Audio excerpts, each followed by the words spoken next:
Okay, just pulling up the TARDIS wiki notes to refresh my memory of my own notes. Crooked World? They're calling it Crooked World.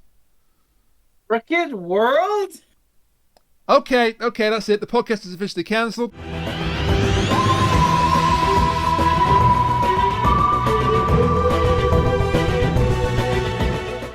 Ladies and gentlemen, welcome back to Doctor Who Reviews. Sesame Street Daleks are not real and cannot hurt you. They're totally real and they totally can. I cannot believe that they've actually done that on Sesame Street, but I'm kind of glad that they did as well. I can believe that they've done it on Sesame Street. Because the memes have been great. The fake Big Finish cover with Elbow and Jodie Whittaker. I mean, there was that Muppets one, apparently. Yeah, which may or may not be on the screen right now. But we are not discussing the robots that go beep, bop, bip. We are discussing the Matt Smith story, Hyde. The 11th Doctor story, Hyde. Wait, were we talking? Did we just make a Scorchies reference? Maybe. I mean, yeah, because that's actually a really good audio story. I mean, I liked it, but it shouldn't be, but it is. Hey, speaking of Muppets, remember when the Muppet Show came to England and they brought in the Doctor Who, and guess which goddamn Doctor Who it was? Fourth Doctor? No. David Tennant. David Tennant! Oh. But wasn't he actually the Doctor at the time, in fairness? No, because one of the pigs in space regenerates all the way through and then becomes Jodie Whittaker, which is Miss Piggy with a wig. Okay, I have to watch this now. So do I. I'm like 90% sure I showed you this when it happened. You know what? Forget Hyde. I'm just going to find a clip of that. No. So. Forget Hyde. Let's talk about the Underwater Menace. No, we're not doing that joke again. Wait. No, shit. Wait, that's a 9-year-old joke. We did an entire podcast on the Underwater Menace. A year ago. I'm so outraged I can't speak right now, apparently. Why don't you tell everybody who's here? Yeah, who's so here? to discuss Hyde and not Pigs in Space with me are my two usual co-hosts. Firstly, to my virtual left, roses are red, violets are blue. He obsesses about mirrors, so you don't have to. It's Freezing Inferno. Hi, everybody. And to my virtual right, roses are red, tulips are swell. If she comes up behind you, run like hell. It's Cat. Also, I have presents for you both. Oh. We're recording this on Sunday, so tomorrow's Valentine's Day, so I'm going to give these to you on podcast. So, Frez, this one is for you. This is red, sounds blue. You stole my heart. There's a bag. Oh, that goes great with my pillow cage. Thank you, Kat. Okay, and I now know what to expect. No, you don't. And then, Rainiac, this one's for you. Oh, God! Yes, you're right. I wasn't expecting that. For some reason, I was expecting a British Museum joke. I've got to get that off the screen before I nauseate. Roses are red, violets are blue. I'm a British Museum because I'm stealing from you. Yeah, let's go with that. I mean, I can't deny it, can I? I mean, it's history. Valentine's Day, I gave you my heart, and the very next day, you put it in a museum. What's that song by Wham? Hey, what's the name of that guy that's in that band? I forget. Don't even. Doug Ray Scott. I think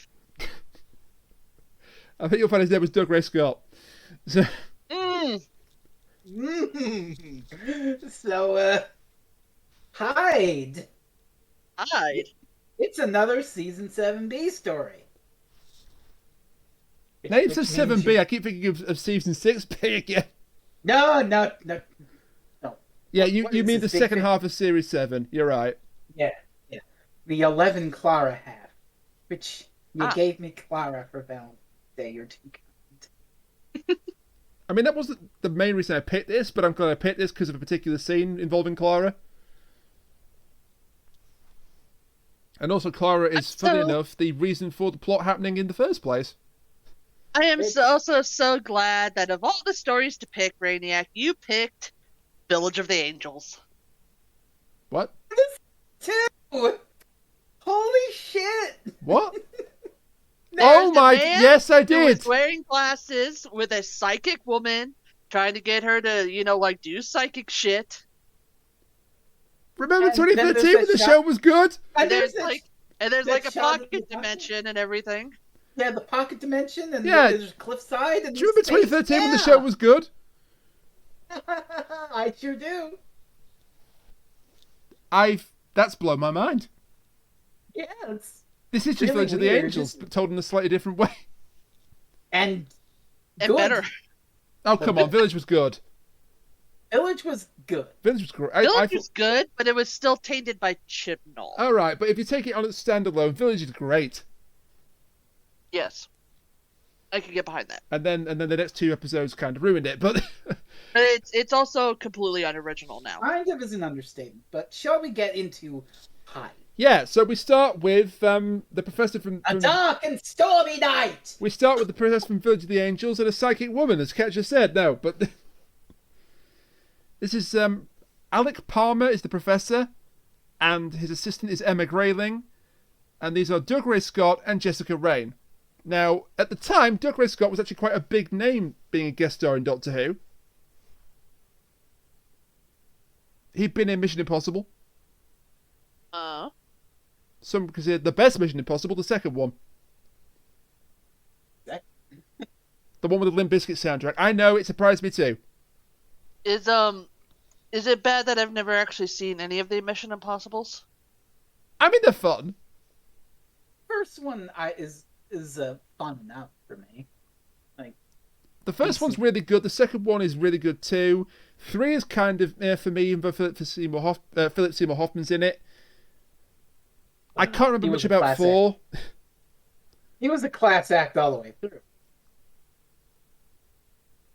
5 has Rebecca Ferguson in it, and that's rather good. And 6 has Ethan's fiance or ex-fiance trying to defuse a nuclear bomb with a screwdriver.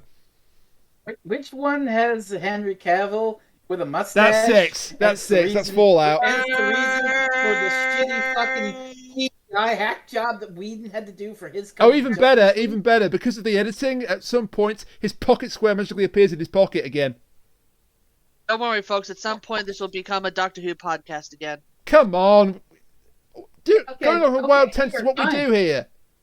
Here. I'll go on a tangent that involves Doctor Who and talk about Jessica Raine.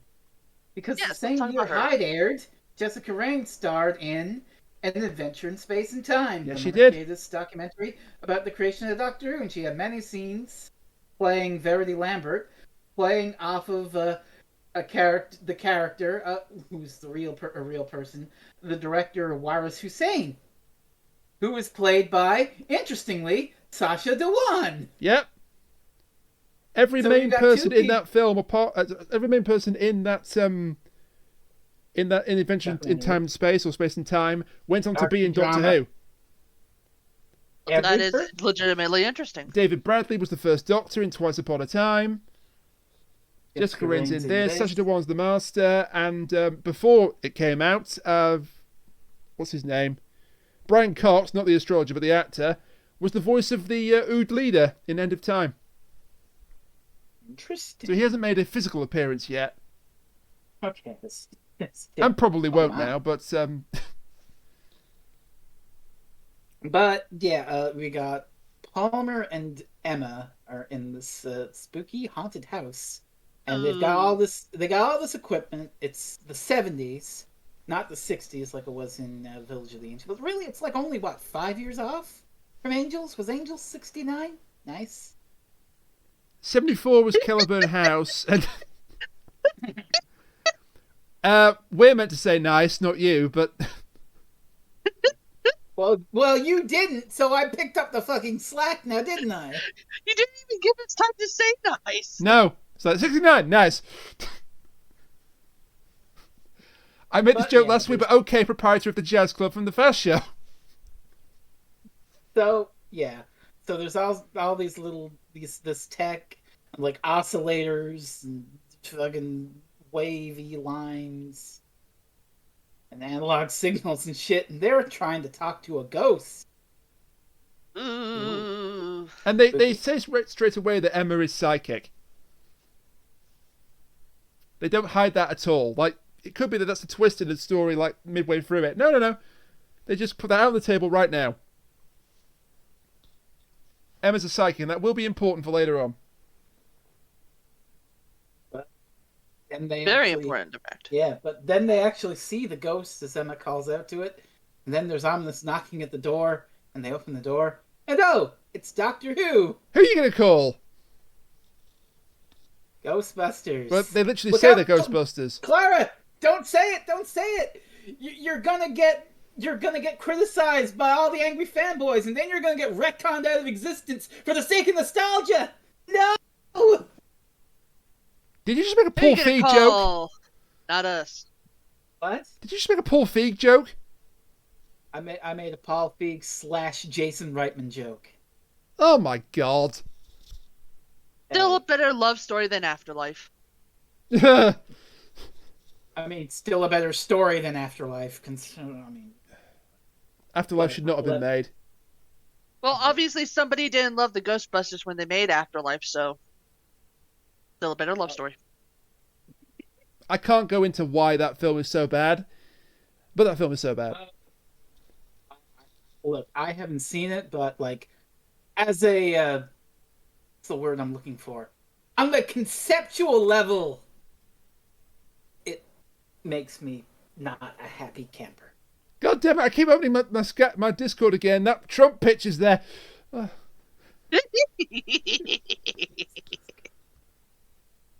Oh, you'll see that in your dreams tonight. Oh, and then I go to the memery hole on the socks make people sexy Discord, and there's horrible memes on there. Great. Hey, Rain, hang on. I'll fix it. I cannot get away from this hellhole. Happy Valentine's. Yep, it's lesbians. I mean, that's not a bad palate cleanser. Oh yeah, you know what else is a great palate cleanser? Watching Symphogear. Yeah, I've decided I'm going to have to start this next week. Just to get this going, because otherwise Kat's going to never do it. And if Kat never does it, then I'll just talk about it, and she can mute the sound or something. So that we get to the titles after. I don't mute you anyways. I mean, I can't because the podcast wouldn't record properly. So yeah, they're now at the house. And what was it that he says? Oh, we're from the ministry. And they just immediately take that as fact. And does the Doctor flash the psychic here? Yeah. He flashes the psychic, He does. yeah. The ministry of what exactly? The ministry of sound, the ministry of silly walks. They don't say. Okay, John Cleese. He wasn't Doctor Who. So he was. We did see it. Anyway, they show these photographs to Clara and the Doctor, and it's the ghost. Is this where they give the name of the ghost? The Caliburn gas. The Witch of the Well. Spooky shit. Which, that makes me think of Day of the Doctor, that funny bit. Ooh, Clara, the terrible witch. Why do I have to be the witch? Yeah. Off you prattling mortals, off you pop, and I'll turn you all into frogs. A little more menace, please. It's a really cute Was she supposed to be the Witch of the Well as well? I think she was. Yeah, I think that's Maybe that was a callback to this, but yeah, the Caliburn gas, or the Witch of the Well. And in these photographs, the same figure is shown in the same pose, but the house is being shown through time, like going chronologically through time. And also, it's different parts of the house as well. And then, for some reason, Professor Palmer picks up this one picture and shows it to the Doctor, and he says, "This photograph makes me laugh." It was a weird scene. God damn it! God damn it!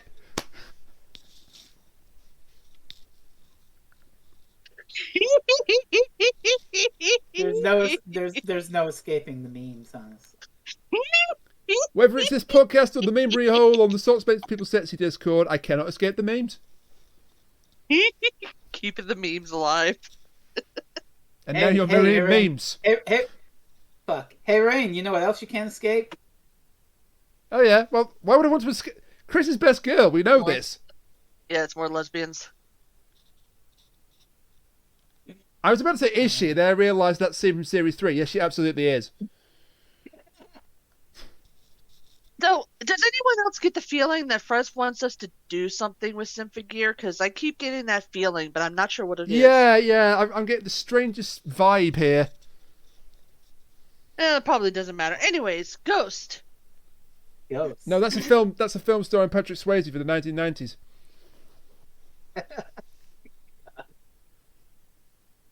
That whole scene with him and his wife and the pottery. You have to remember, he was possessing Whoopi Goldberg at the time. Yeah. I know. It makes it so much funnier than it should be. So anyways, the Doctor and Clara decide to search the house, and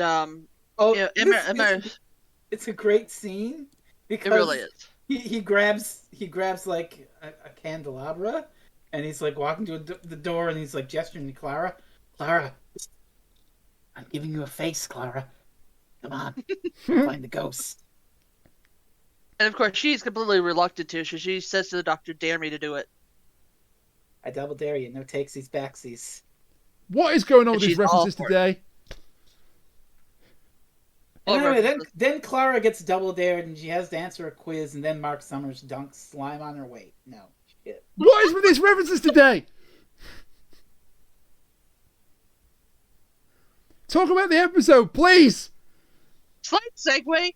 Poor Mark Summers when he had to do that. He has OCD up the wazoo, and oh man, he said that was like the worst time of his life was every single time he got slimed. I realise I'm being a hypocrite here, a massive hypocrite, because usually I'm the one going for the tangent, and you beg me to talk about the episode, but talk about the episode, please. I'm talking about the episode. So anyway, back to Double Dare. No, okay, talk about it. I will walk out of here. All right. All right. That was my last goofy little snark. Okay. Talk about the episode. We have to. Yes, we do. That's what we're here for, isn't it? I don't know, is it? Or are we really just here to make jokes about memes? You know what? Don't answer that. I mean... I like that you caught yourself. All the time. See, the podcast is kind of like the Hotel California. You can check out anytime you like, but you'll never leave. So they search the house with this candelabra, but they're not the only ones searching, because while they're searching the house, something appears to be searching for them. There's some nice little dialogue here. I don't know if it's a little later than in this part. No, it's about here. It's like the Doctor says, ignorance is... What's the opposite of bliss? Carlisle? Do you know, I've been to Carlisle. It's not that bad. You hear it here, folks. Endorsement by Rainiac to Maniac. Carlisle. I love how you use my Twitter name. I love how you use my Twitter name to make the endorsement. Anyway. Also, I demand when we make the tweet for this episode, you use that. Carlisle, not that bad. Consider that written in my notes. Carlisle, not that bad. I do like how until the end, and I'll just say it right now, you don't see what is pursuing them. And I think I made this point when I first reviewed this.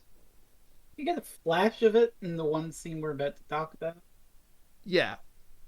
I actually thought at the time that showing it like in full at the end kind of ruined it, but I'm not sure if it does now, with the benefit of hindsight. Yeah, I don't know about it. I think the fact that it didn't look very good on the screen when it was shown off in full might have been a bad thing, but the actual idea of showing it. What? Doctor Who having shit monster design? No. I would argue I would not call this a shit monster. This is an interesting design that I wish they had, done more with, though. That's what I will I think say. though, if it's more interesting when you can't see it, is it really a great design? I mean, it's definitely incredibly interesting when I do see it. Okay, we can certainly argue that point at the end. And now I've gotten lost in my notes. Hang on a second. Well, here, let me give you a nugget from my notes where we're at. Experience makes I liars just of take us all. Oh, that's a good How about I line. just take this? That's a good line. Please take All right, it. fine, then ignore me. Please take it, I said. Sure. God, this is a Anyway. train wreck. So before they left the room, Emma tells the doctor and Clara that the music room is the center of the house. So they, of course, head there because usually the center of the house is where, the most ghostly activity happens. And they're talking and, doing their Eleven and Clara thing where they're amazing together, and I love them so very, very much. And they start getting spooked, and ghostly stuff starts happening. And the doctor feels a cold spot, Ooh. which is very classic. So he's like experimenting with it while Clara's freaking out, looking around because she's hearing this knocking sound, which is supposed to be associated with the Witch of the Well.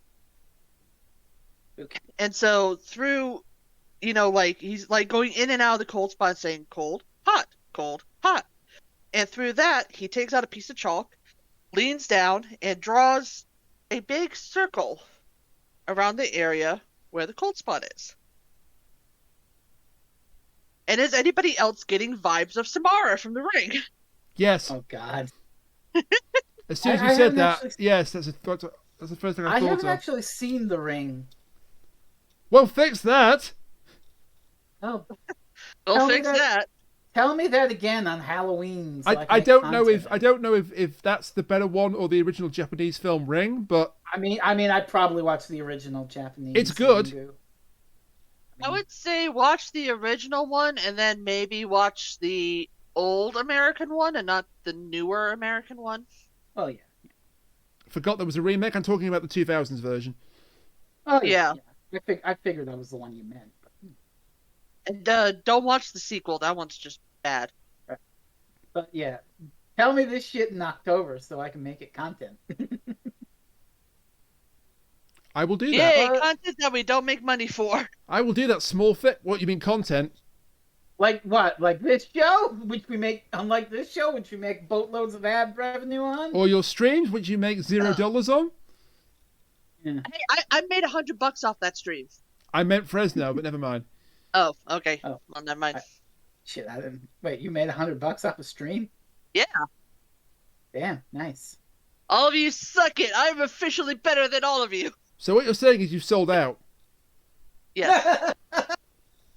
Happily and gladly. Oh, can I talk about the great line here? Well, first, there's this little attempt at by Emma to hold Palmer's hand, but he breaks off to go work on his equipment. So I just want to highlight that because that's kind of part of the theme of the episode. Yeah, one of the things that the doctor does when he comes in is he starts basically expositing about Palmer's life, pointing out that he was like a secret operative during the war, which I assume is World War II, Yeah. maybe? Yeah. And like how he did all this secret stuff, and Emma's like, no, he didn't. He stayed, in this place, and the doctor's like, ha, nice try. But So it's obvious that Palmer has baggage. But this the hand-holding thing leads to an interesting scene where the doctor and Clara are hiding out as things get colder and the candles go out. And Clara's like, Doctor, look, it might be spooky, but I'm a grown woman and there's no need to hold my hand. Clara, I'm not holding your hand. And then they turn and they see a glimpse of a spooky something or other. Ah! Run away! Run away! Run away! Look, the poor thing is just a big fan of the Beatles, okay? Just leave it alone. What? What? It wants to hold your hand. Oh. Okay. That's good. Is it though? Thinking of the Beatles makes me think of a friend of mine who's a fan of the Beatles. That would be Krista McTeer, who spoke Back to the 11th Hour. You should buy on Amazon.com. Yeah. And also, when it comes out, buy the sequel. Sequel, yes.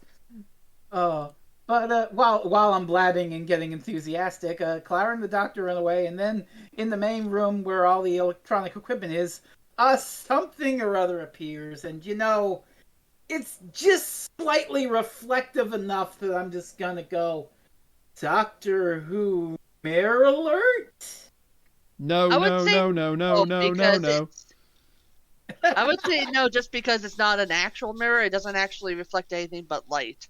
Mirrors do tend to reflect like actual images. We're going to throw it over to the panel? Oh, I'm terribly sorry. The panel says no. The panel is just Rainiac in a seat. This is why I said it quizzically, I even wrote it down that way in my notes. The panel gives it a 1 out of 1. Wait, what?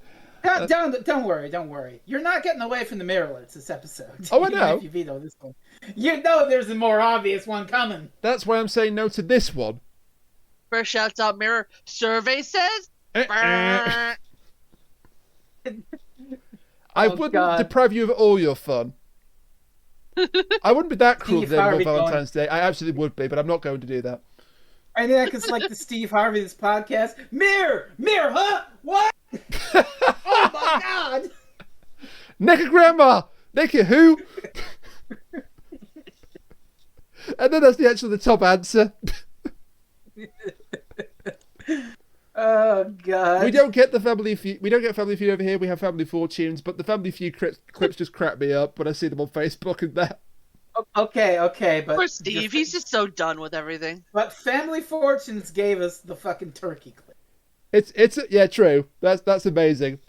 It's up there, Steve. It's up there. It's up there. Yeah, doesn't matter. I'm a pastor's wife. Taking the house worth $250,000. There was a clip from Family Feud I saw recently where the question was, out of the 7 dwarves, which of them best represents your wife in bed? And both of the guys are just like, nope. Nope. I remember this. Very smart fellas. Hello? One of them's named Happy. True. Or you can confuse everybody and say Doc. That would be very confusing. Anyway, there's a weird fucking thing that may or may not be a mirror in the... It's a disc. A disc, you say? Yes. And it leads to another world. You got there before me. Well done. Oh, I see what y'all did there. This is actually the Pocket Universe. And we get a glimpse of a spooky forest and the ghost shouting, "Help me!" Well, it's actually shouting, "Help me" backwards. Oh. It's shouting, according to my notes here, was it shouting?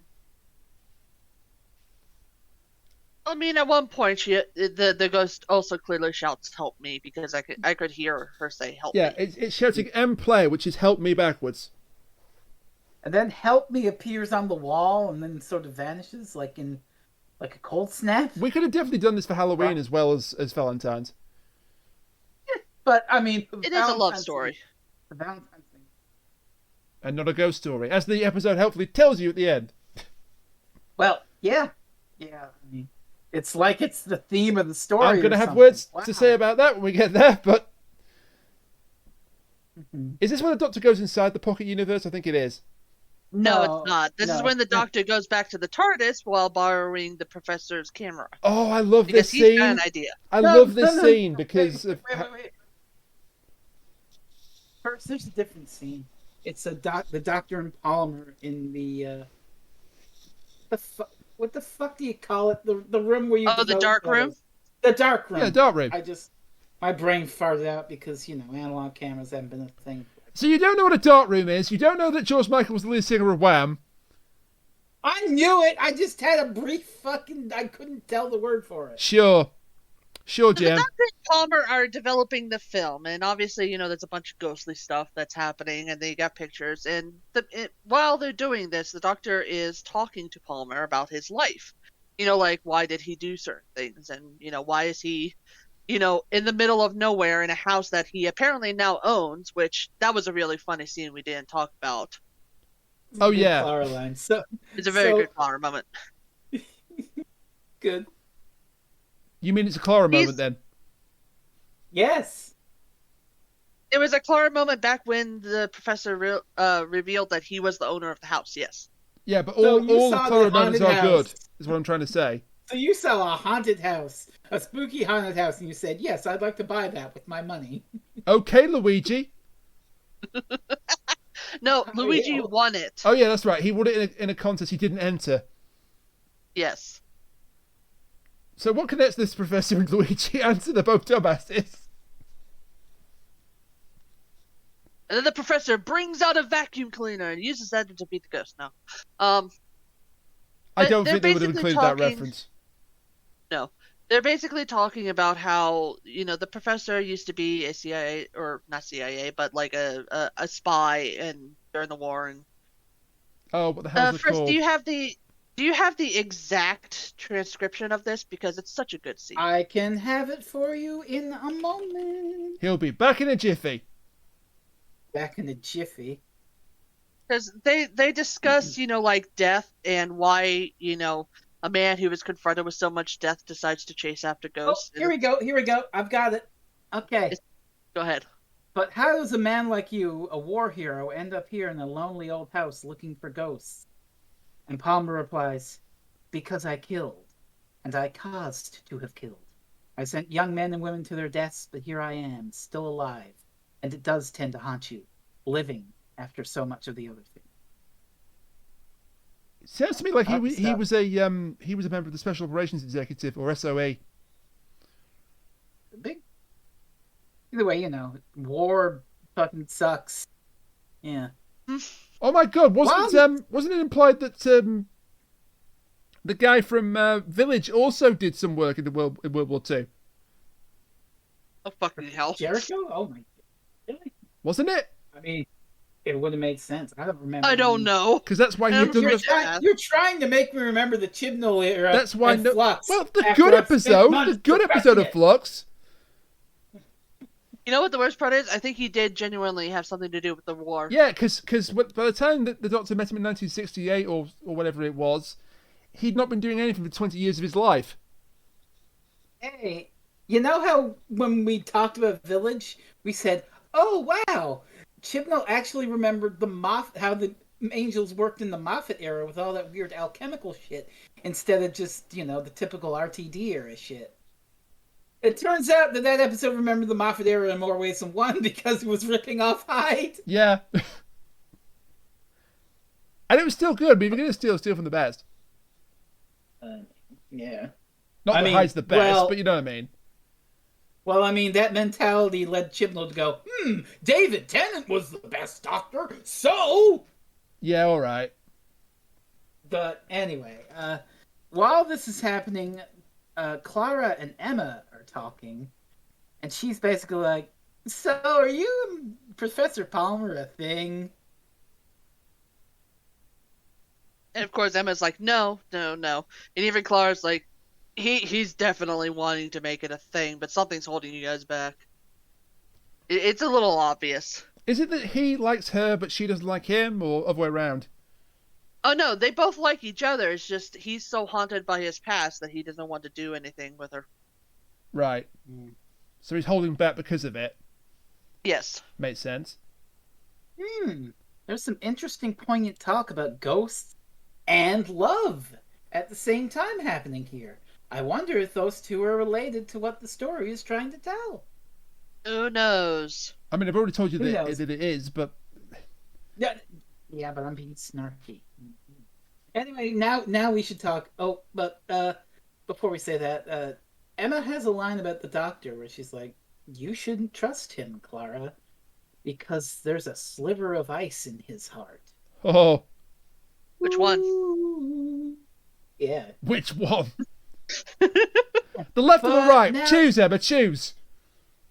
But now we get the scene you're talking about. You wanted to talk about where we get a little TARDIS trip of sorts. Oh, yeah, when he borrows the camera. Yeah. And we also get the first of many hints that the TARDIS doesn't really like Clara. Which is interesting, this plot line. What's the term that Clara uses to describe the TARDIS, which is far from complimentary? He calls her a cow. Well, that's later. Yeah. Oh, I don't know. Yeah, you're right. It's when she's trying to get into it later. You're right. Yeah. But, yeah, she comes in with her wet umbrella and she puts it down. The doctor's like, no, shake your umbrella off here. No wonder she doesn't like it. Well, what actually happens is Clara's trying to find a place to put her umbrella, and the doctor says that he had an umbrella stand there, but it's gone now, and he's like all confused. So Clara's looking around, and so she just starts shaking off the umbrella, and the doctor's like, no, don't do that. If you want her to like you, don't do that. It's almost like the TARDIS is sentient or something. Oh, Chibnall. wow. Chibnall. No. Chibnall remembered that in Eve? Or Yeah. the end? Yeah, don't remind me. So Chibnall. Yeah. So, Yeah, no. You could have at least given the excuse of, oh, it's only the doctor's TARDIS because it grew along with the doctor. Also- but no. I have just read the most incredible thing in TARDIS Wiki as we're talking. Oh, what's that? So it's talking about this episode. The Cumbrian agenda of Series 7 Part 2 continues in this episode. With not Oh, only the what? positive reference to Kendall mint cakes, but also a negative one to Carlisle being the opposite of Bliss. Yeah. The What are you Cumbrian talking agenda. What? I have got to look into this while we continue talking, because this is just mad. What the fuck are you? What kind of conspiracy theory did you just jump into? I don't know, but I want to go further down the rabbit hole. All right. Okay. So while you're putting on your Pepe Sylvia tinfoil hat, the doctor is getting ready to take the TARDIS off. Clara asks, "Oh, where are we going?" "We're going nowhere, Clara. We're staying exactly on this spot." "Oh, when are we going?" "Ah, that's the right question to ask. Okay, We're going nowhere, but everywhere in time." the Cumbrian agenda is just that Cumbria gets referenced in Series 7 Part 2. What the hell is Cumbria? It's in the north of England, Let's see. right next to Scotland. Okay. It's up there. So I'm also on TARDIS Wiki, and I just saw the worst thing I've ever seen. Oh no. What's that? It's under the continuity tab, and it says, the Fourth Doctor previously encountered a time traveler from the future whose journey had gone disastrously wrong. No! TV... No! Uh-uh. No. No. No. No. No. Censored to preserve the co-host minds. Before you even finished and said the exact reference, I knew where you were going, and I didn't like it. That was a preemptive Yeah, the Cumbrian agenda is just that there were scenes actually set in Cumbria, in Bells of St. John. Then Rings of Reckoned has a reference to the Lake District. Hyde's got 2 separate ones, and that's it. That's the entire Cumbrian agenda. 3 episodes, 4 mentions. What the hell are you talking about, TARDIS Wiki? Now let's make a story about that. Wow, what an agenda that is. Dun, dun, dun. So then the Doctor proceeds to travel to the beginning of planet Earth and start taking pictures and shit, and eventually making it to the end of Earth while taking pictures and shit.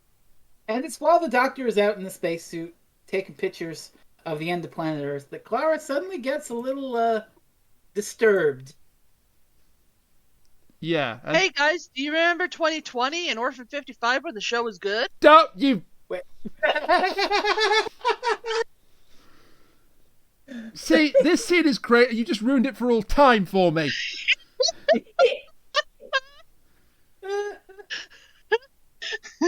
Because the whole reason why Clara is so disturbed is that long in the future, when the Earth is a lifeless rock, Clara's been dead for billions of years. Rather like hell-bent. Yeah. Remember 2015 when the show was good? Oh, God. I won't stop pushing that into the ground, but no, I draw the line at Orphan 55. No, bad. Yeah, this is an excellent scene because, a little bit like that bit in Orphan 55 where, the Bad. trio are trying to deal with the whole thing. But it's done better because Clara actually says something poignant and not, like forgetting it in about 2 episodes. All Only to right, come all back at right. the end. Don't make me get the spray bottle out. In this edge case, I'll give it to you. Hyde and Clara are better than Orphan 55. I mean, you bring up a fair point, but also don't make me get the spray bottle out. But yeah, so there's some interesting poignancy here. Yeah, she's just like, you know what? I've still got the transcript up, so yeah. So she's like, she's like, we just watched the entire life cycle of birth to death, and you're fine with that? Yeah. I mean, to you, I haven't been born yet, and also to you, I've been dead 100 billion years. Is my body out there somewhere? Probably. But here we are talking. So I'm a ghost. To you, I'm a ghost. We're all ghosts to you. We must be nothing. No, you're not that. Then what are we? What can we possibly be? What can we possibly be? I can dictate good, but the doctor's reply is quite telling and has a bit of a double meaning. He replies, "You are the only mystery worth solving." So that could apply, of course, to the whole of humanity. Humanity is the only mystery worth solving, and that's how he doesn't see them as just a bunch of dead ghosts. But also, given the context of Series 7B, this is very clearly a reference to the Impossible Girl storyline. I mean, it absolutely is, because it gets referenced again in the next episode. Oh, but no, it gets referenced again at the end here, too, which Yeah. a big one we'll get to. But, the entire point of that plot line is, what is the mysterious mystery behind Clara Oswald? She's so mysterious, and I don't know her deal, and we've got to puzzle box solve her deal. So that is very telling of the Doctor to say, who cares about all that other shit? You are the only mystery worth solving. And, the line about ghosts, again, pairing with the whole ghost story, love story thing that you say we got going here. Yep. And we also find out what the ghost actually is. It's not a ghost.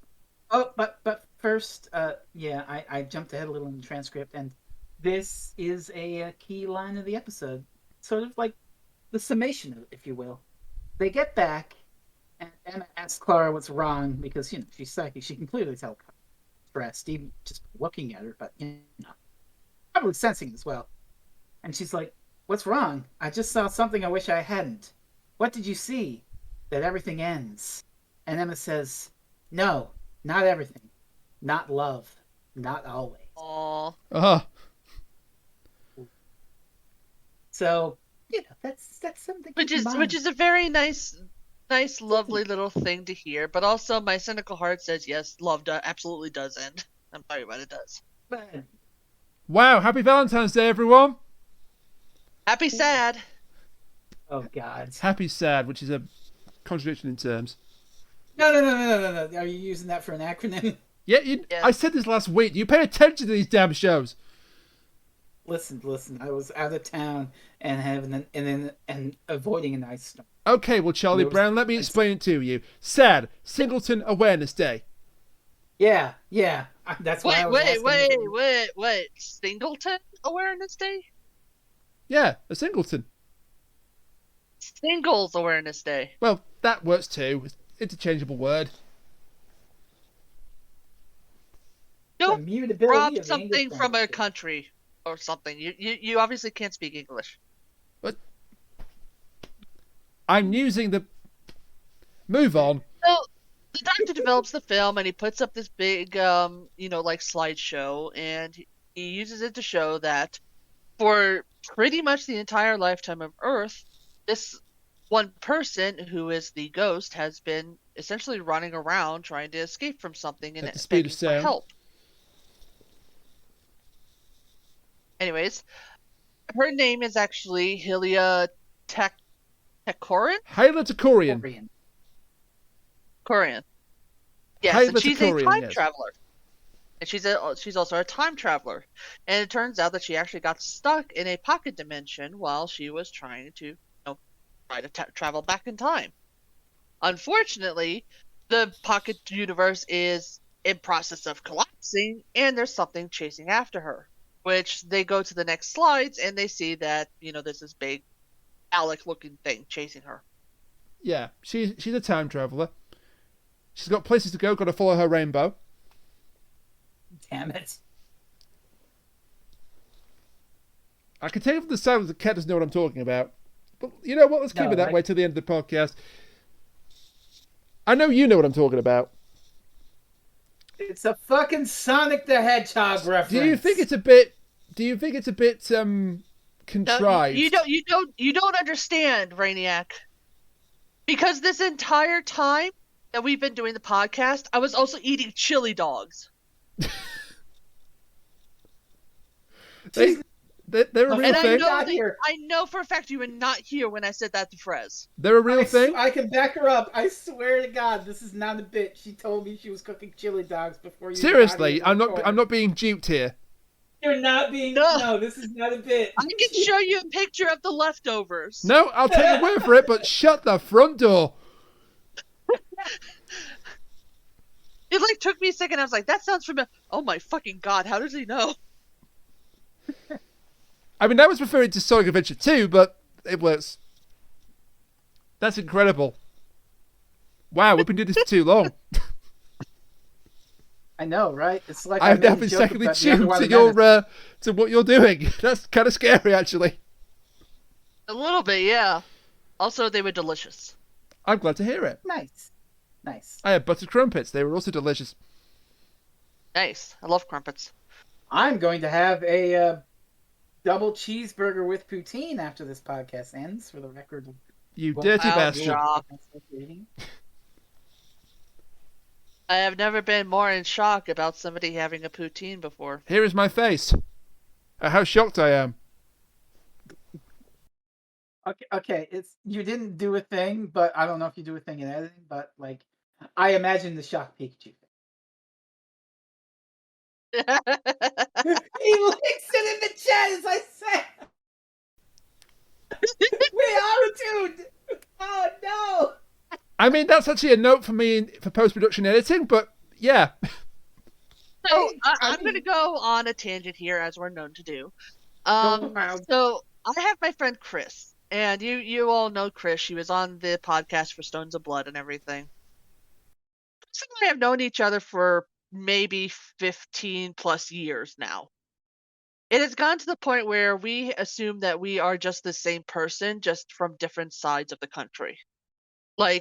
We will say something and then the other person will say the same thing at the same time. It's like we are so in tune with each other that we're pretty much identical.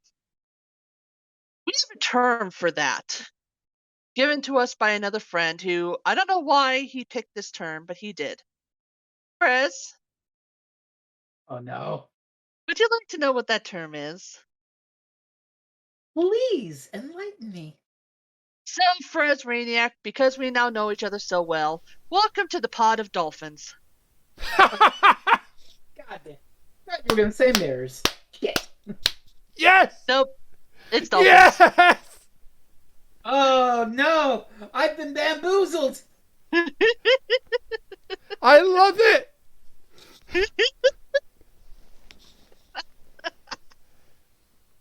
My arms were actually in the air for a second there. This is worse than that time I had to fight May in Guilty Gear. Oh god, yeah. This is worse than the time that we had to watch that Beyond the Boundary episode with the eggplant monster. Yeah! Or hey, how about that time that we played the Pigeons game? Pushing all the buttons. Pushing all the buttons tonight. Kat, I have 2 words for you. Is it ice monkeys? It's ice monkeys! God, fuck! Yeah. You're so tuned, I can't even catch you with a deep control! Shit!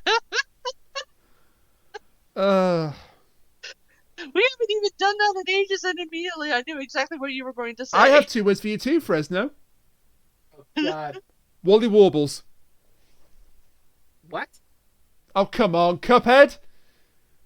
Okay, wait. Okay, maybe we're not that in tune. You Did I rage stream quit that? one of your Fresno streams because of me. I don't remember. Rage? Wait, did I not beat that guy? I think you did. You just ended it as soon as you beat him. I see. And I felt terrible. Well, it's okay. It was the second It's straight okay. year I'd done that to you by mistake. No, You know there are what? worse. It's perfectly fine, Frez. I've got you. Rainiac, I've got 2 words for you. British Museum? Mr. Blobby. How the fuck were you allowed near kids? I mean, that is a question that I had to ask myself daily. So the episode then. Back to the episode. So, like you were saying, Hila Tokorian is a time traveler who's crash landed in the pocket universe, and Emma's psychic powers are a lantern that have been guiding Hila back to our universe. And so it's up to Emma now to save Hila from the pocket universe. But Palmer's like, you can't possibly do that. I don't want you to risk your life for this shit. And we're going to really need reference to the past. Well, we get 2 interesting references, actually, in the scene. But, I mean, you caught one. I caught the other. You can. Yeah, well, I think the first one's fairly obvious. They've got a plan to open the pocket universe to get Hyla out of there. Or, as they call it, a reality well. Yeah, Witch of the Well, yeah, makes sense. So, in order to do that, they're going to have Emma use her psychic powers to open up a portal and the Doctor can go in and grab Hyla. But to boost it, the Doctor's brought something special from his past. And Kat, I apologise in advance. Why? Because it's a crystal from Metabellus 3, and Metabellus 3 was the setting for the final John Pertwee story, Planet of the Spiders. Oh, no, I don't want it. I don't like it. No. So this crystal is going to enhance Emma's powers and thoughts, and they're going to create this portal to the pocket universe. Meanwhile, the Doctor, and here's the other reference, I think, gets changed. Yeah. Oh, yeah. Oh, okay. So you take this. Where are you going? Where are you going with? Well, what's he wearing when he goes into the pocket universe? Oh, I wasn't thinking of that. All right, so there's a third reference. Yeah. Well, mine isn't a reference to Doctor Who. Oh. You got it. Oh, right. Okay. Is it time for the alert button? What? Okay, someone explain what the fuck they're going on about. All right, Please. all right. Yeah, I'm just going to talk about what I was going to talk about. Please okay? do. Please. All right. So the Doctor lashes up this machine thing with the crystal from Metabellus 3, which Matt Smith reads it as Metabellus 3. So, he's just reading off the page. He probably doesn't know what the fucking John Pertwee is, but who cares? But this entire machine he calls a psychochronograph, which this is ambiguous.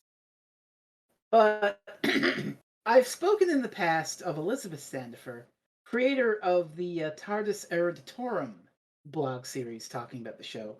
Very influential to me. Wouldn't be on the show if it weren't for that work. But TARDIS Eruditorum describes itself as psychochronography through the history of Doctor Who. So this is a possible deep cut shout out to the TARDIS Eruditorum project. Was that going at the time this aired? Yes. Yes, it was. Would the BBC have known about it? I mean, it doesn't matter if the BBC knew about it, as if the writers knew about it. You know, if they're Doctor Who fandom, peek on Twitter, who the fuck knows? Alternatively, just thought it sounded cool, but it could be. But it's something you could be like, well, maybe it is, but that would be interesting, now, wouldn't it? So, it's a possibility, and it's interesting. But now, what are you going on with about this vest? No, just what he's wearing to go and get Hyla out of the pocket universe. Is it made of real gorilla chest? No. I'm not talking about a vest. I'm talking about his spacesuit. Oh, the space? The spacesuit he wears when he goes to take the photos, not when he goes to get Hylia. Yeah. Oh, I thought he wore. No, I'm sorry. I'm getting confused. You're right. Yes, you are getting confused, but it's Sorry. okay. We still love Yeah, you. but that's the reference, obviously, to Satan Pit and to Waters of Mars, because he wears that suit in those stories. Yeah, the orange space. Okay. I think Clara wears it as well in the future. I think. Wait, don't they wear it in And I'm sorry again, Kat. Kill the Moon. The woman who died The woman who died. as well, but I think she does wear a suit like that in Kill the Moon. Yeah. It might just be that at that point on they just use that as a stand-in for spacesuits, and it's not actually a reference to the specific episode because the patch on the arm is gone. I mean, when you have a really good prop, you don't usually want to get rid of it. Especially True. if you reuse This is like the reason why there's a random silent in jail in Revolution of the Daleks. Because they're like, he had to remind me of that shit show. I mean, I did call that the Power Rangers homage scene for a reason. What monster suit we got lying around the back? A silent? Put it in there. Weeping Angel, got it. A pating. Sure. Yeah. I mean, a pating wasn't a suit, that's CGI, but yeah. Anyway, so Emma opens the gate up, and the Doctor hops into that gate thing, the reality well, whatever the hell you want to call it, and he Geronimo's himself right in. He even says it.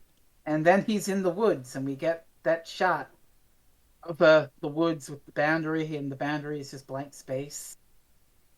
A lot like that shot in There's Village some of really the good Angels. visual stuff in this episode. Oh, yeah. It's a very spooky forest set. Dig it. You've But got something's Mist, you've got something pursuing him again. And he's looking for Hyla, and Hyla's yelling, help, help. And they meet up with each other. And then the Doctor can't find his way out. So Emma conjures an echo of Caliburn House in the Pocket Universe so they can hide inside. Oh no. No, I'm not going to do it yet. Oh, so there's another one? Yes, there's another one! I must have blanked over that one completely. Oh, Oh, wait, no. I see what you mean. It's not an actual mirror. Yeah, okay. Yeah, you know what I got to do it for. I mean, it is If great, Cat- so yes, please do If that when we Cat get had the there. soundboard, this would be the Zarby one. Whoop, whoop, whoop, whoop, whoop, whoop, whoop. I don't have the soundboard yet. I know. I am, however, getting my cable soon, so y'all are fucked. Watch out, me. Hooray! So, the house gets summoned. The Doctor and Hyla lock the door. The Doctor ties it shut with his bow tie, or he might shut a different door shut with his bow tie. I think he ties the main door to the house with the bow tie. Right. But they head on back into the music room, and that's where the door is, the gateway. And so Hyla goes first. They tug her out, but then this thing is draining Emma and like hurting her. She's like in pain. But she collapses, and that collapses the gateway, and so the Doctor is now trapped in the Pocket Universe. Oops. Uh-oh. And so Clara runs to the TARDIS to try and get help. But, well, it was established earlier this thing, but it'll be established again here. But she goes there and she pounds on the door, and that's when you get that line. We're going to get the exact line here. Come on, you grumpy old cow. Grumpy old cow? Let's see. Where is it? There it is. Yep, let me in, you grumpy old cow. And then she turns around and she sees herself. And there you go. Two Claras! Doctor Who Mirror Alert!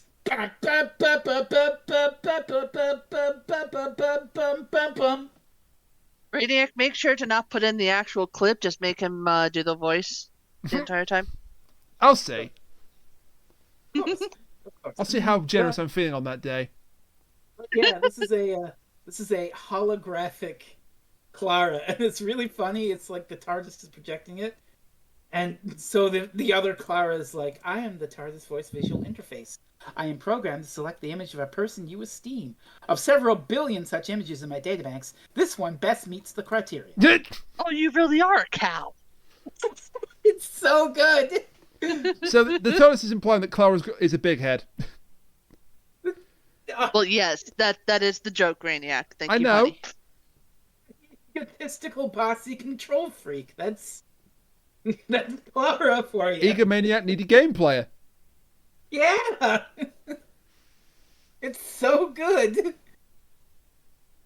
But yeah, basically, the TARDIS could enter the pocket universe, but the entropy would drain. The entropy of the collapsing universe would drain the energy from the TARDIS.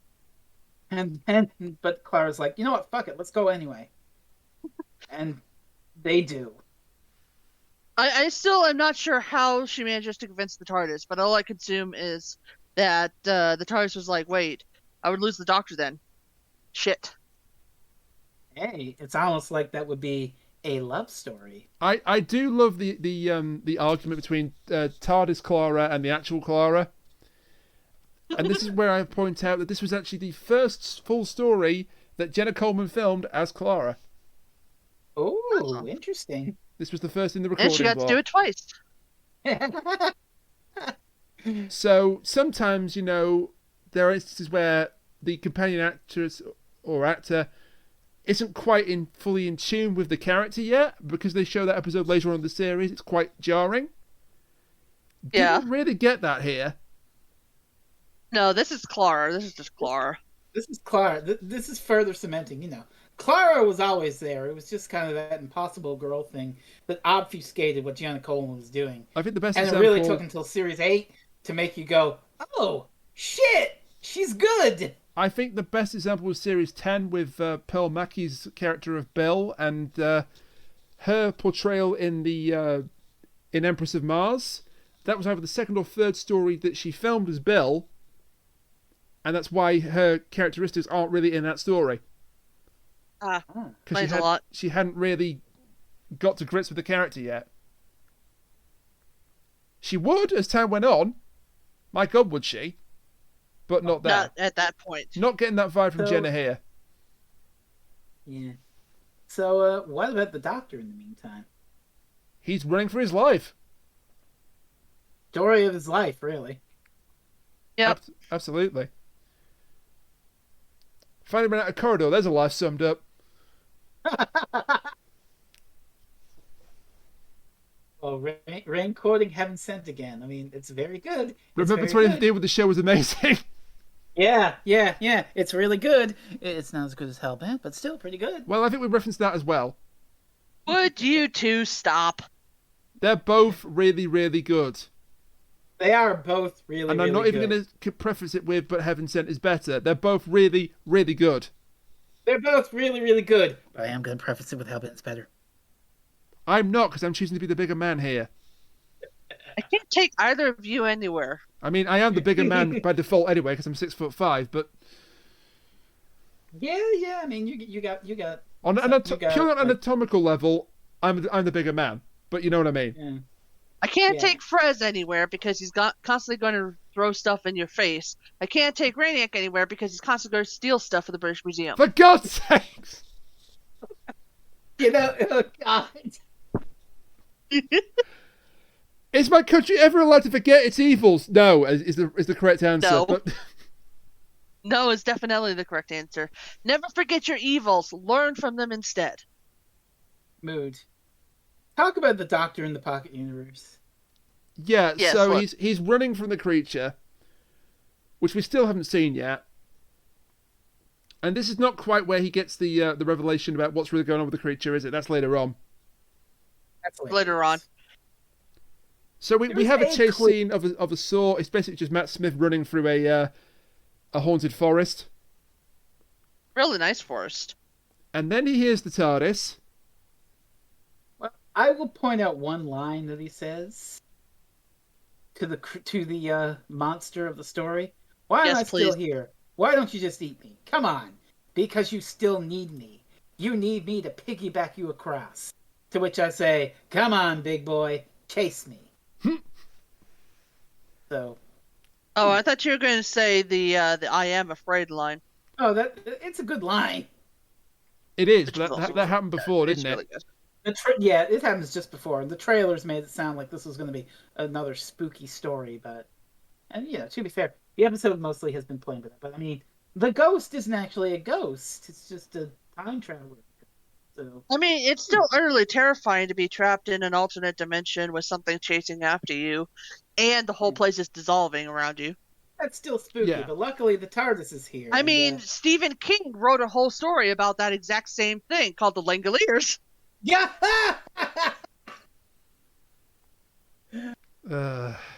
Bringing the old memes back? I hope that sign got picked up on microphone. Yes, it did. Good. Very I good. didn't do it.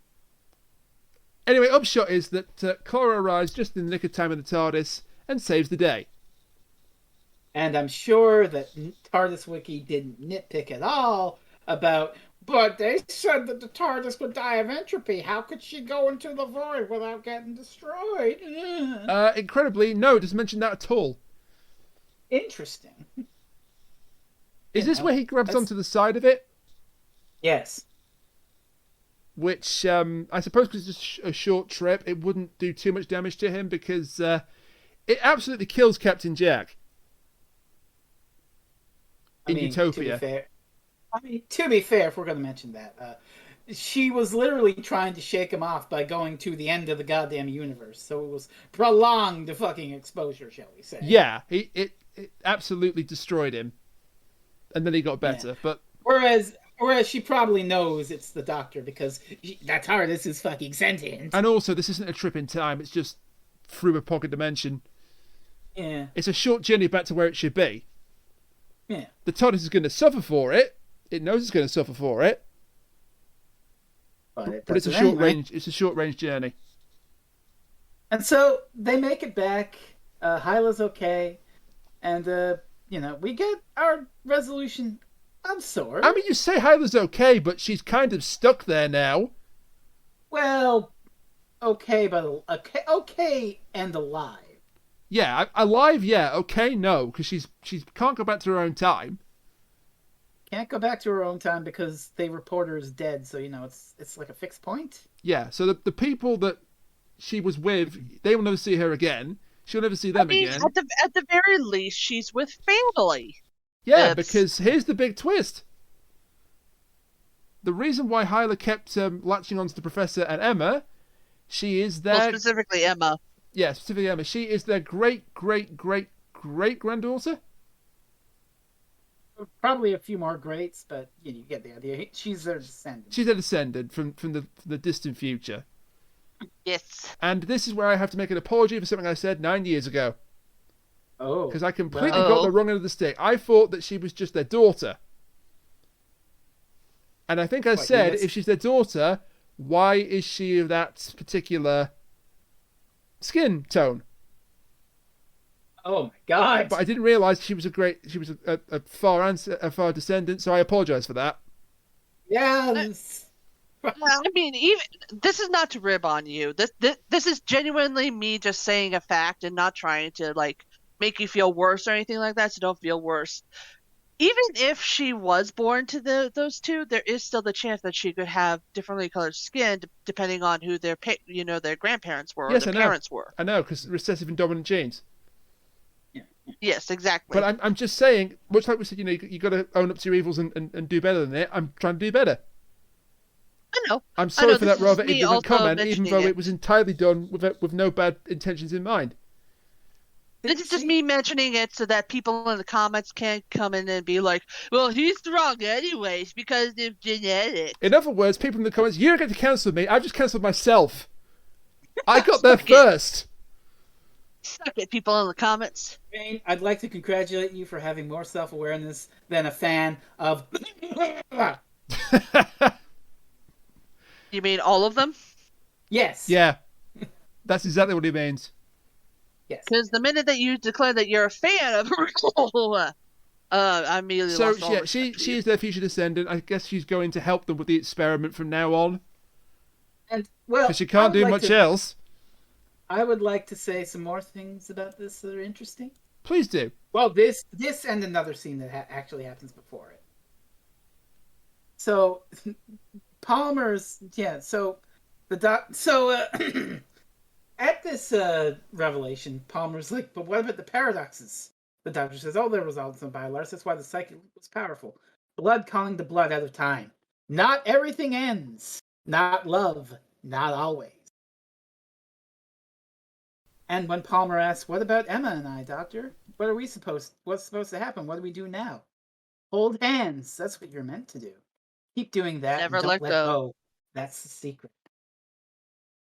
Yeah. And then the doctor comes to a realization. Oh, but before that, we've missed out on an important scene with him and Emma. I really want to talk about an important scene. Him and Emma.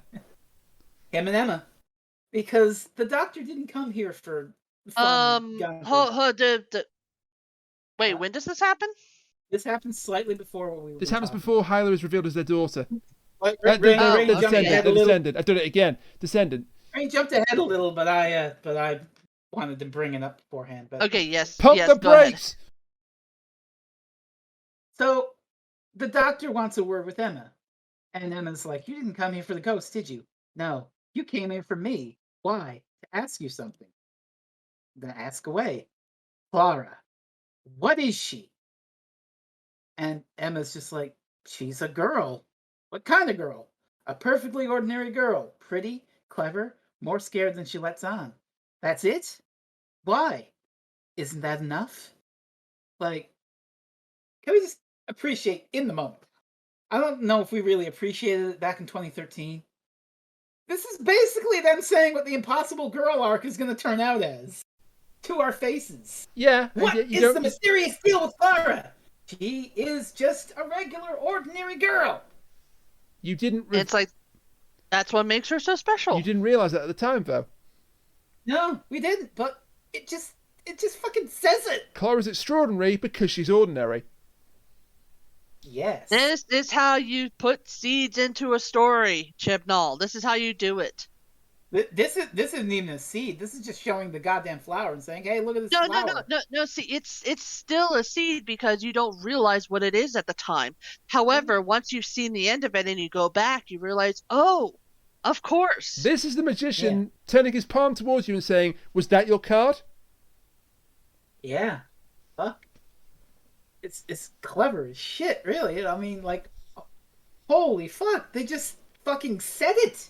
And we didn't notice. Like, it is a magic trick when you think about it like that. Except it's a magic trick that everyone got really pissed off about. Fuck! He just pulled a card out of nowhere. This is bullshit. This wasn't an important arc at all. It was just a misdirection. My fan! To be fair, these are probably the same people who didn't like the writer's previous story, Rings of Akaten. So he just pulled a card out of nowhere. Unfortunately, it was Ash Blossom.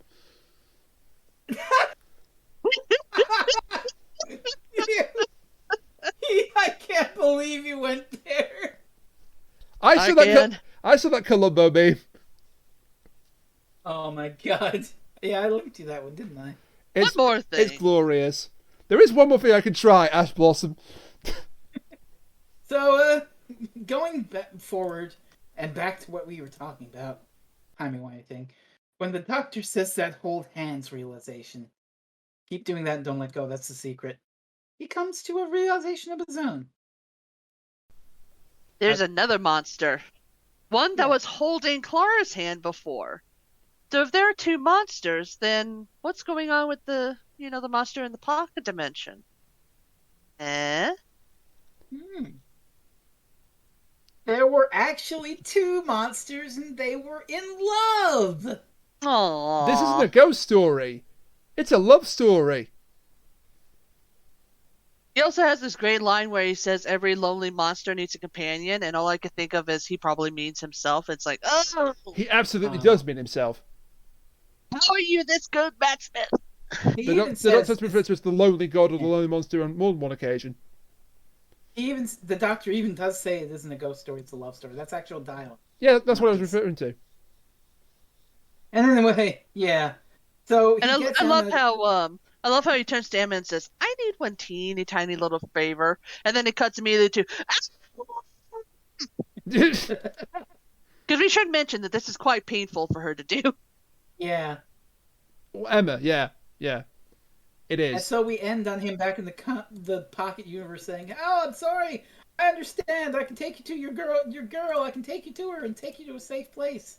And then we see the monster in full, no shadow, no motion blur, whatever. And this, I think, is what you and Kat were disagreeing on. The realization of this. Oh, is it time for me to apologise again for what I said in 2013? Yes, I think it is. Oh. I said that showing the monster was a mistake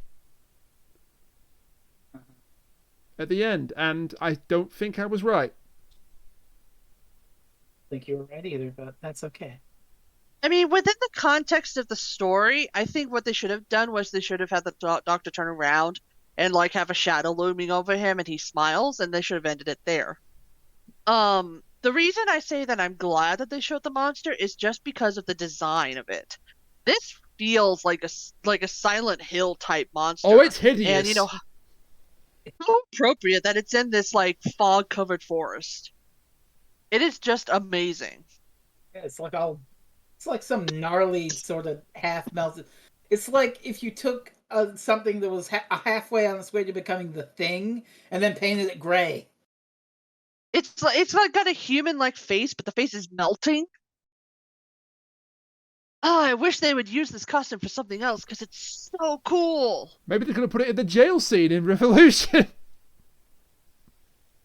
Not that. Is this an actual? Actually, it is a costume because he gets a credit. They call it the Crooked Man. Yeah, Agent Cook is the Crooked Man. He's also the mummy in Reigns of Akaten. It's such a cool But the monster. TARDIS comes into the pocket universe, and that's where the episode ends. It's like, hey, I'm gonna make it right. Episode ends. And you hear Clara whooping as the TARDIS is coming in again, It's cute. which is great. And that's A fun little fact about the Crooked Man. Apparently, in the TV script Phantoms of the Hex, dated 15 April 2012, his name is given as the Revenant of Anathion, the so-called Lost Lord of Gallifreyan myth and legend. The Doctor tells Clara that he was the boogeyman scare for young Time Lords before they look into the Untepid Schism. Yeah, that's cool. It is very cool, and honestly, I could see why. Also referred to as the Hider. But the Revenant of Anathion is so much better. see, this just makes me think of Listen. Yeah, I was thinking of Listen too. Shown to Clara, They shouldn't have. Now that they shouldn't have shown. and they didn't. Well, they kind of did. They didn't. They showed a lump under a bedsheet. I And mean, even then, that's ambiguous. I suppose. But yeah, that they should not have shown. The But, design is pretty the good. lump though, under here. the bedsheet.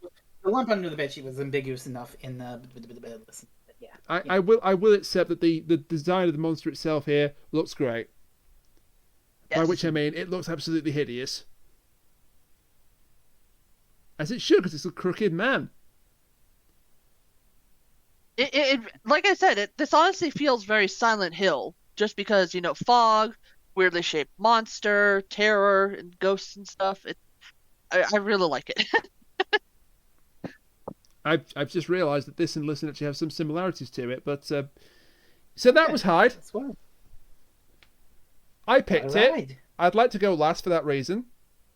All right. Okay. I'll take point if you don't mind, Kat. I do mind, but go ahead.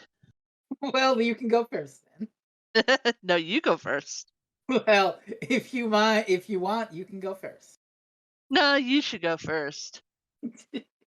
I know how this is gonna end. I'm gonna go first. You're like, you bastard. What? Me? Never. You should go first.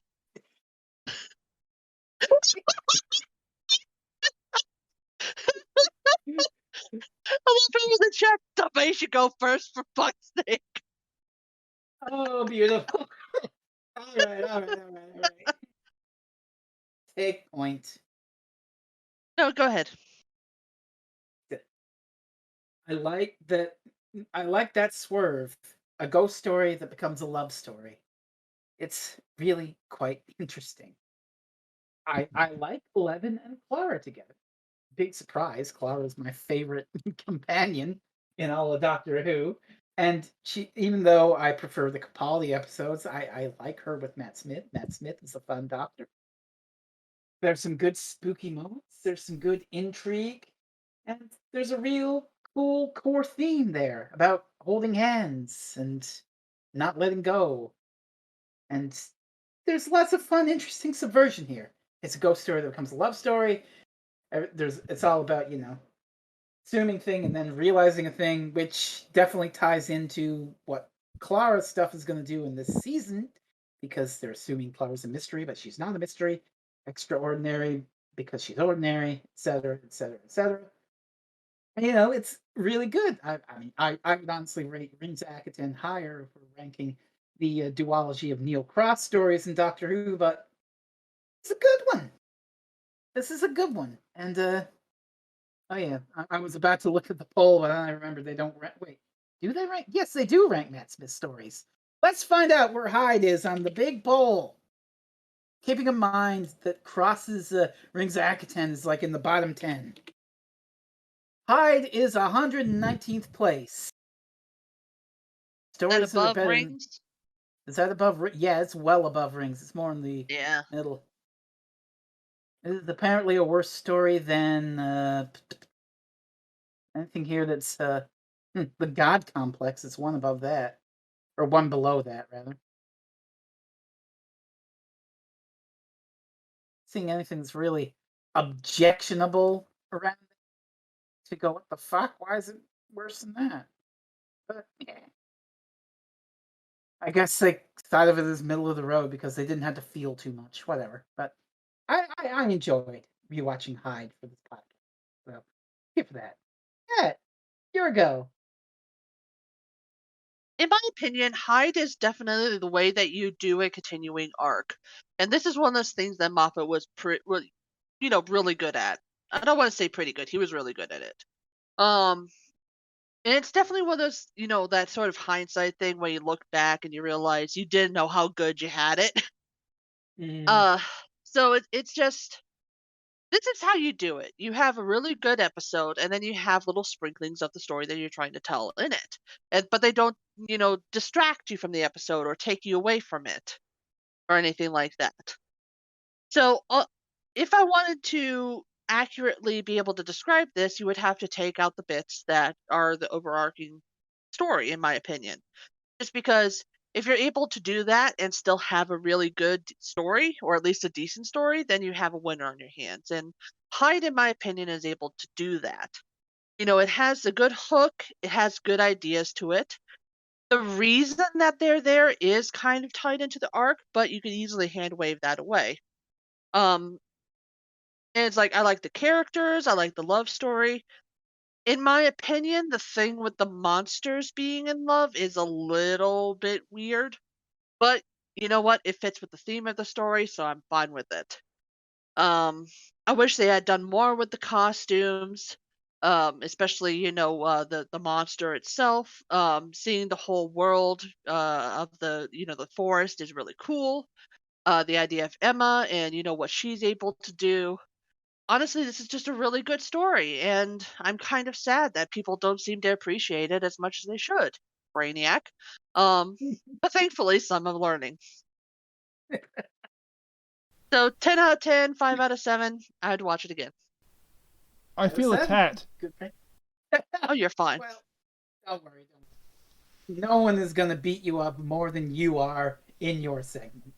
So, speaking of, let's watch Brainiac admit he was wrong 9 years ago. I mean, beating myself is basically imposter syndrome, which I have, so... Oh, God, mood. But yeah, I was wrong. 9 years ago, I was wrong. I said this wasn't particularly good, and it is. And while I don't think it's a modern classic like, say, Nerdcube thinks, I think his opinion is closer to the truth than mine was 9 years ago. I think it was just the case of, one really good story, one story I really enjoyed personally, and then one that was perfectly fine, but it was like the equivalent of the third match attracting the sniper. You don't know what that means, do you? Assuming it means something about football. No, it's about World War One or Two, where if you light 3 cigarettes with a single match, the first light, you attract the sniper's attention. The second light, he trains his sights on the light. The third light, he pulls the trigger. So... That wasn't a reference to make last week, or the week before. Yeah, it would have been, but I didn't get as far as that. So, what does this story do right? Well, it's really atmospheric. It's really spooky, even though I picked it for Valentine's Day for the reasons I described last week, and I stand by them. I think the characters of both Emma and the Professor are quite strong guest characters. Hyla is basically a MacGuffin. I'm sorry, but she is. She's a means to move the story on. She's a plot point. She's a plot device. And the Crooked Man looks fantastic when you finally see it, and I was wrong about saying, they shouldn't have shown it off. But not as wrong as I was about the slightly awkward point that Hyla was their daughter or granddaughter, and I was wrong about that. So yeah, hands up. I enjoyed it. I'm glad I picked this. Sometimes I can admit I'm wrong, and this is one of those times. I was wrong. And now that we've talked about Hyde, we can talk about the Underwater Menace. Wait, shit. We did. You've already done that. Well, instead, I guess I got to pick something else for us to talk about. Wait, is it your go next? Is it Falcon and the Silver Soldier? Or, not Silver, Winter Soldier? The Falcon and the Winter Soldier, Cat. Get it right, at least. Look! Fuck you! Is it? I was talking about a Doctor Who episode. So it is your go. Yeah, because Cat picked the War Games. But I can probably... Okay, make your pick. Make your pick. Right. This may make me seem like a hypocrite, but I swear I have a good explanation for this. I'm going to say it, and then I'm going to explain myself. Next time on Doctor Who Reviews, David Tennant in Planet of the Ood. Okay. Interesting choice. I know the reason why you've picked it, but still I'm laughing my head off because David Tennant. Well, you know the reason why I picked it. I mean, now, like I was talking to Krista about this a while ago. Like all this David Tennant callback nonsense, and has actually made me like kind of weary about picking it for the podcast. Like, because I spent the Chibnall era podcast criticizing, look at this. It does nothing but remind us of David Tennant. So I'm thinking, oh God, am I falling into that same trap by picking a David Tennant? Am I trying to go remember 2008 when the show was good? And then I thought, you know what? I shouldn't let fucking Chris Chibnall's nostalgic pandering and the BBC's bullshit of putting him in comics and shit ruin me wanting to go back to an era and reevaluate it. And besides, Planet of the Ood gives me an interesting sort of, let's call it, petty revenge substitution. Because I think one thing we can say about the Chibnall era is that its politics are, in a word, lacking. Wouldn't you say? I would very much say that, yes. So, Planet of the Ood, then, is a David Tennant story, the era that Mr. Chibnall and the BBC and everyone else are so desperately trying to remind us of, that is actively, radically fucking political. So, oh no! So let's definitely go back to that sort of era. Oh no, I'm remembering 2008 when the show was good and actually had things to say about the world! If people who are listening to this have not seen Planet of the Ood yet, I'm not going to spoil it for you until the next week, but there is something in that story that's one of the most horrific things I've seen in Doctor Who. I know what you're talking about. Oh, you know exactly what I'm talking about. I will only say 5 things. You know, it might ruin the idea of the story for you. I will say 5 things. Workers of the Ood Spear, unite! Brainiac, where can you find us lovely people? Well, you can find us lovely people on Twitter @ReviewsDoctor. You can also find us individually at Radiant the Maniac, at Concave Usurper, at Freezing Inferno. Cat sometimes streams video games at twitch.tv/Concave Usurper. Frezno sometimes streams his virtual self streaming video games at twitch.tv/Freezing Inferno. Totally didn't forget the link for a second there and stall for time, not at all. Not at all, not at all. And there is something I want to mention that's happened because I don't know if you picked up on this because we didn't talk about it in our group chats. Congratulations to Jodie Whittaker, who this week announced she was pregnant. Oh, congrats! She had baby. Well, she's going to have a baby. She about to have baby. That's nice. Nice. Honestly, she picked a good time too because now she doesn't have to worry about pretending to be the Doctor for a bit. But the idea that this is the reason why she's quit being the Doctor is not true. No. This is a coincidence in that sense. She would have had to been pregnant for a lot longer for her to be a coincidence in that sense. She would practically have to have the baby now because I mean she already filmed her regeneration and shit months ago. She either left because she was sticking to the 3 and out pact she had with Chris Chibnall apparently, or the BBC got rid of her. Or both. I mean, we'll find out eventually when we get a Colin Baker style documentary on what the fuck happened in this era. The dark side of the Doctor. Actually, I was trying to think of Dark Side of the Rain, but you know what? Dark Side of the Doctor sounds like an amazing story. That's how you reintroduce the Valiant, for God's sakes. Did you mean Nightmare in Silver? I mean, Dark Side of the Doctor sounds like a Valiant origin story. God damn. Yeah. Do we really want a Valiant origin story? I didn't say you wanted it. I just said it sounded like one. Confusing a fucking move, but yeah, he was good. He was good in Big Finish. Yeah. Light at the end. Not Light at the end. Yeah, is it Light at the end? No, The Brink of Death. The Brink of Death. Oh, you heard that? Okay. The Sixth Doctor's official final story. Okay, you've actually heard that. Okay. And then they continued with the Colin Baker audios. I mean, well, they just gave they slotted it back before that, but they gave him an official regeneration. They corrected their mistake from 30 years ago. Yeah.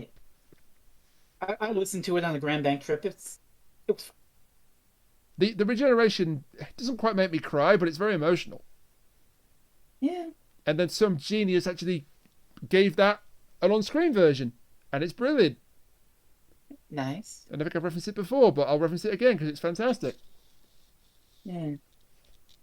So, say goodnight, then, unless we have anything else to talk about. No, I think I've mentioned everything, Kat. Nope, I'm good. All right. And I know Jerry's all right because he said wrap it up, so let's wrap it up. Thank you. Let's do it. For my poutine. Yeah, so you can go and get your poutine. Pulling back the curtain again. So thank you to Frezno and Kat. You know what I mean. Thank you to Frezno and Kat for discussing Hyde with me. It was a lot of fun. Thank you to you, the audience, for listening to us talk about Hyde. Cannot get my words out. Why?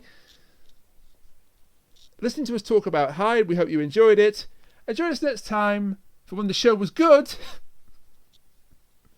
David Tennant stars in Planet of the Ood along with Catherine Tate, who is brilliant. If you're gonna go remember when the show was good, you might as well pick the best David Tennant companion. Scratch his Rose story for next pick. Good night, everybody. Bye for now. Good night, everybody.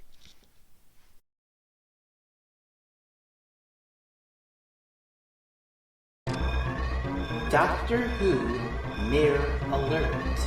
Doctor Who Mirror Alert.